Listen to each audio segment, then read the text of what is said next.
ഞാനിപ്പോൾ ഉള്ളത് gear pride resort. അപ്പോൾ ഗീർ പ്രൈഡ് റിസോർട്ടിലാണുള്ളത്. ഗീർ വന്യജീവി സങ്കേതം കാണേണ്ടിയിട്ടാണ് ഞങ്ങൾ ഗുജറാത്തിലാണ് വന്നിട്ടുള്ളത്. അപ്പോൾ അവിടെയുള്ളൊരു റിസോർട്ടാണിത്. ഇവിടെ എഴുതിയിട്ടുണ്ട് I love you gear pride resort എന്നൊക്കെ. അപ്പോൾ ഈ സ്ഥലത്തിൻ്റെ പേരെന്താണെന്ന് അറിയത്തില്ല. ഇപ്പോൾ ഇവിടെ ഇതാ ഞങ്ങളെ റിസോർട്ടിലുള്ള ഒരാളാണ്. അയാളോട് ഞാൻ ചോദിച്ചു ഈ സ്ഥലത്തിൻ്റെ പേരെന്താണ്. അന്നേരം സത്സംഗീർ എന്നാണ് പറഞ്ഞത്. സത്സംഗീർ എന്ന് പറഞ്ഞിട്ടുള്ളതാണ് ഈ സ്ഥലത്തിൻ്റെ പേര്. അപ്പോൾ റിസോർട്ട് രാത്രി വളരെ ഭംഗിയുണ്ടായിരുന്നേ. ലൈറ്റെല്ലാം ഇട്ട് എന്താ പറയുക, ഞാനിതൊരു റിസോർട്ടൊന്നും വന്നിട്ടില്ല. വയനാട്ടിലൊക്കെ റിസോർട്ടുണ്ട്, പക്ഷെ ഒരു റിസോർട്ടിൽ ഞാൻ സന്ദർശിക്കാത്തത് കൊണ്ട് തന്നെ ആദ്യമായിട്ടാണ് സന്ദർശിച്ച. അതുകൊണ്ട് തന്നെ എന്താ ഇവിടെയുണ്ട് gear pride resort jungle theme property എന്നൊക്കെ എഴുതിയിട്ടുണ്ട്.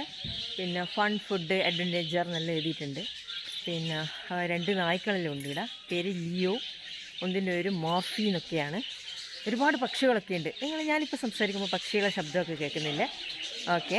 അങ്ങനെ എന്താ പറയുക, ഒരുപാട് ഹട്ട് പോലെയില്ലേ, അങ്ങനെ പോലെയുള്ളത്. പിന്നെ അതെല്ലാം എന്താ പറയുക, അത് ഞാൻ എൻ്റെ വീഡിയോയിൽ ഞാൻ കാണിച്ചു തരാം. ഓക്കെ.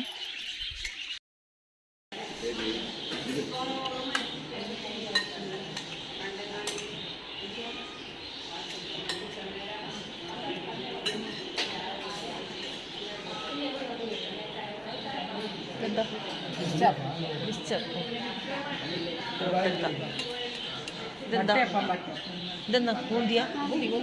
ബൂന്തിയല്ലേ ഇത്? കാക്കറ എന്താണ്? ചട്ടണി. ഇതെന്താ? ഉപ്മ. ഓ, സാമ്പാർ, ഇഡ്ഡലി.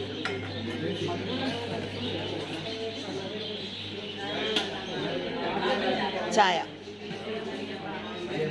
ഇത് ശക്കർ.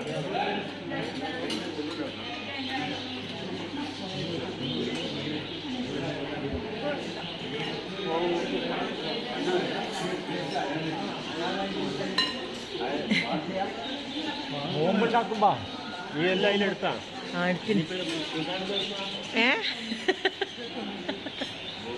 മോളെ വീഡിയോ പിടിക്കുന്നുണ്ടാ?